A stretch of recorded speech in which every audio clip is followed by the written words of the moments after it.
All right, tomorrow's the day many have been waiting for. Hunter Biden will appear before the House impeachment inquiry investigators for a closed-door deposition. This comes months after he defied that congressional subpoena and said he would only testify in a public setting. However, after intense negotiations and, of course, the threat of charges of contempt being brought against him, well, Hunter has finally agreed to show up and answer some questions, or maybe not. I guess there's always a chance he could plead the fifth to everything, and I have no idea why the committee agreed to not videotape the deposition, which is their normal practice. And meanwhile, it was a contentious day in a Fulton County, Georgia courtroom where Terrence Bradley, the former divorce attorney and the law partner of Nathan Wade, took the stand again, facing questions about what he knows about the timeline of Fani Willis and Nathan Wade's relationship. Bradley wasn't willing to share that much. And as that Trump case appears in danger of falling apart, well, up in New York State, the Trump-hating Attorney General, Letitia James, seems to be taunting President Trump by repeatedly posting how much he owes in the civil fraud judgment. Here with reaction to all of this, Fox News contributor Jonathan Turley. Steve Bannon, as far as I know, he did not get a second chance to ask for a new subpoena, nor did Peter Navarro. And why did they accommodate that? And why did they accommodate the request not to videotape the deposition? I don't think there was any need to offer any concessions to Hunter Biden. Your thoughts? Well, they have been accommodating to a degree that some people have questioned why. He was in flagrant violation and contempt of Congress. And they could have proceeded along those lines. I think part of the reason that they were accommodating is that this is a target-rich environment.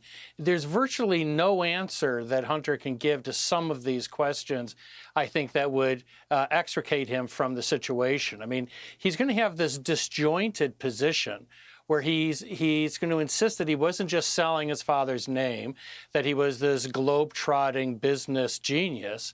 And at the same time, when he gets into trouble, he's likely to go back to that argument that, well, during that period, I was effectively a blacked out junkie. I was addicted to drugs, and I can't remember much of it.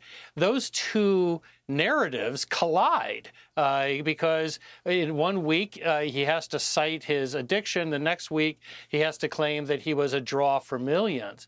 But there's also some issues that I don't even have an idea how he's going to get out of it. For example, sending a message to a businessman in China saying, my dad's sitting right next to me, send me money effectively, or he's not going to like it. I expect he's going to deny that his father was there, maybe even deny even remembering that message and blame it on his addiction. But then he's got a lot other things he has to be able to address. So I think that the House committees just took the view that if he's not going to take the fifth, this is going to be a long and hard row to hoe for this witness.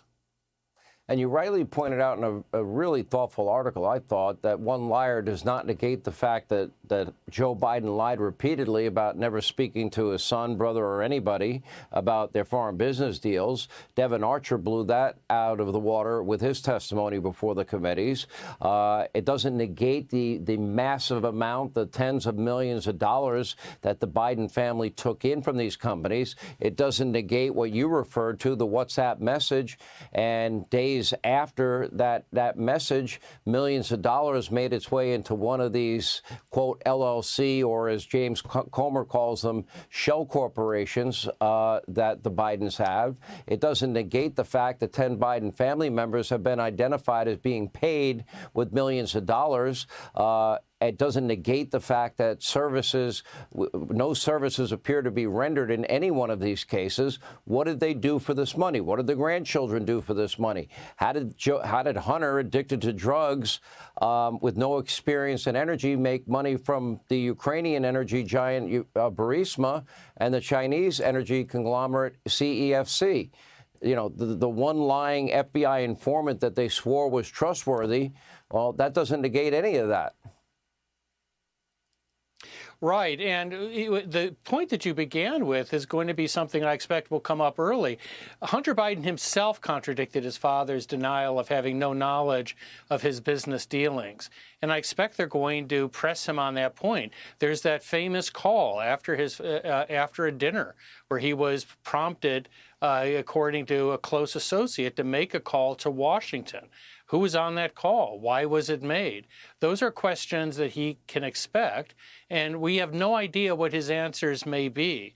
But I think that there's no way that he can support his father's claim, which I think is now thoroughly debunked, that he had no knowledge of these dealings.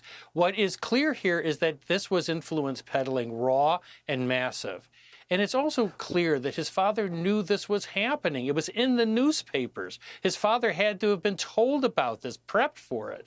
So his denial is in shatters, it's just in pieces right now. And his son's going to be pressed on that point.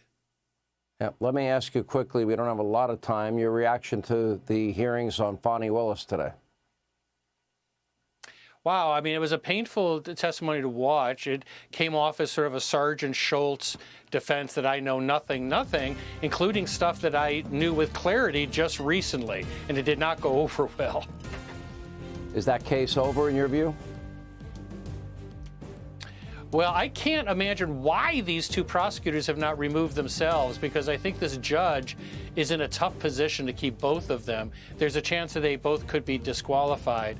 They have not helped themselves, and they certainly have not helped the people of that state.